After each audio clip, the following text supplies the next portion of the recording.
आज हम पढ़ेंगे मौर्य प्रशासन के बारे में।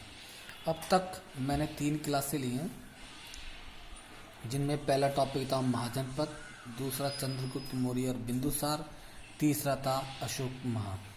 अगला टॉपिक आता है मौर्य प्रशासन। मौर्य प्रशासन को 5 भागों में बांटा गया है और पहला भाग है केंद्रीय प्रशासन। केंद्रीय प्रशासन के बारे में पढ़ेंगे। पहला टॉपिक देखो, मौर्य प्रशासन के बारे में चंद्रगुप्त मौर्य को शासक बनाने वाले चाणक्य ने एक पुस्तक लिखी थी अर्थशास्त्र। उसमें बताया गया है मौर्य प्रशासन के बारे में।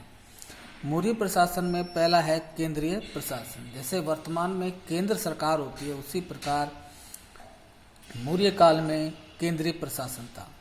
केंद्रीय प्रशासन के बारे में अर्थशास्त्र में बताया गया और अर्थशास्त्र में केंद्रीय प्रशासन के 18 विभाग हुए हैं, जिन्हें तीर्थ कहा जाता था। इसमें पहले नंबर पर होता था मंत्री। राजा के बाद मंत्री कार्य करता था। दूसरा होता था पुरोहित, जो न्याय व धर्म का कार्य करता था। तीसरा होता सेनापति। जो सेनापति होता था वो सेना का प्रमुख होता था और सेना उसके अधीन ही कार्य करती थी और सीधा राजा को रिपोर्ट करता था।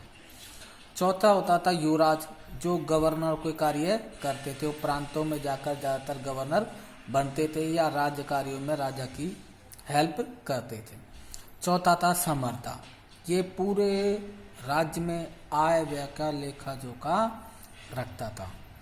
अगला था सन्निदाता, जो कोषाध्यक्ष होता था। इसके अधीन समस्त राज्य की आय व्यय आकर ठहरती थी, जिसके पास पूरा कोष होता था। अगला था सीताध्यक्ष।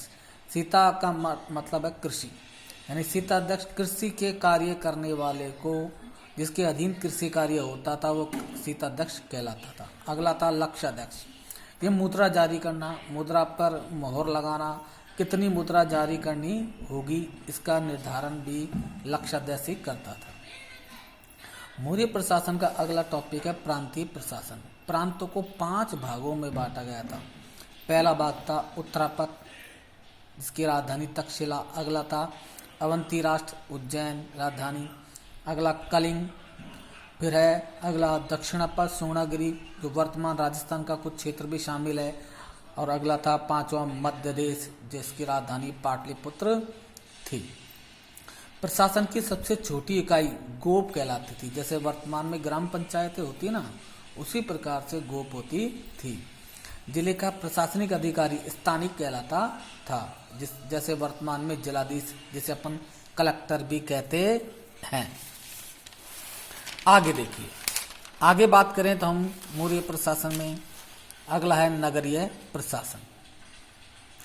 नगरीय प्रशासन की बात करें तो नगर के प्रशासन को संभालने के लिए 30 सदस्यों का एक शासन प्रबंध होता था और उसमें 6 समितियां बनाई गई थी। प्रत्येक समिति में 5 सदस्य होते थे। 5 सदस्यों की 6 समितियां थी। 5 6 30, तो 6 समितियां हो गई। ये 5 समितियां क्या क्या कार्य करती थी, देखिए। पहली समिति उद्योग शिल्प निरीक्षण, यानी कौन कौन से उद्योग होंगे, किस प्रकार से उद्योग किए जा रहे हैं, उनका निरीक्षण भी शिल्प समिति करती थी। दूसरी समिति विदेशियों की देखरेख करना, विदेश से कौन आया है, कौन विदेश गया है, इनके बारे में भी निर्णय ये समिति द्वारा ही किया जाता था। ये समिति द्वारा ही किया जाता था। अगली थी तीसरी समिति जन्म मरण का लेखा जोखा समिति।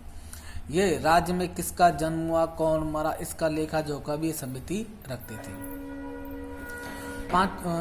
4थी समिति थी व्यापार वाणिज्य समिति। तो व्यापार वाणिज्य समिति थी, ये वाणिज्य और व्यापार से संबंधित कार्य करती थी। 5वीं समिति थी वस्तुओं का क्रय विक्रय समिति, यानी कौन कौन सी वस्तुओं का क्रय विक्रय किया जाएगा और कौन कौन सी वस्तु यानी खरीदी और बेची जाएगी, इसका निर्धारण इस समिति द्वारा किया जाएगा। 6ठी समिति थी बिक्री कर समिति। ये बिक्री कर से कौन कौन से कर लगाए जाएंगे, उनका निर्धारण करती थी। अगला टॉपिक आता है, अगला जो आता है वो है सैन्य प्रशासन। सैन्य प्रशासन में सेना को 5 विभागों में बांटा गया था। इसका भी निर्धारण भी समितियों द्वारा किया जाता था। 5 सेना कौन कौन सी थी? 5 प्रकार की। पहली थी पैदल सेना, दूसरी थी अश्व सेना, तीसरी थी हाथी सेना और ज्यादातर हाथी पर युवराज, मंत्री और सम्राट बैठकर युद्ध किया करता था। चौथी थी रथ सेना और पांचवी थी नौसेना। क्योंकि भारत के 3 ओर समुद्र है और मौर्य काल में मौर्यों का शासन दक्षिण भारत तक था, तो इसलिए भी इस समिति की भी आवश्यकता थी। और लास्ट जो मौर्य प्रशासन में समिति आती है, वो जो शासन प्रबंध आता है या प्रशासन आता है, वह न्याय प्रशासन। देखो, सम्राट सर्वोच्च न्यायाधीश होता था। किसी भी विवाद पर अंतिम निर्णय सम्राट का ही माना जाता था। न्यायालय 2 प्रकार के थे। पहला था धर्मस्थलीय, जिसमें दीवानी विवाद आते थे, जिनमें धर्म से संबंधित विवाद प्रमुख थे। विवाह से संबंधित विवाद इनका निर्धारण धर्मस्थलीय न्यायालय में किया जाता था, जिसे वर्तमान में दीवानी न्यायालय कहते हैं। अगला था कंटक शोधन न्यायालय, जिसे वर्तमान में फौजदारी न्यायालय कहा जाता है। इसमें आपराधिक मामले आते थे, जैसे हत्या, चोरी, लूटमार, इससे संबंधित विवाद इस न्यायालय में आते थे। तो आज का टॉपिक हमारा यहीं समाप्त होता है। अगर आपको अच्छा लगे तो लाइक और शेयर करें। धन्यवाद।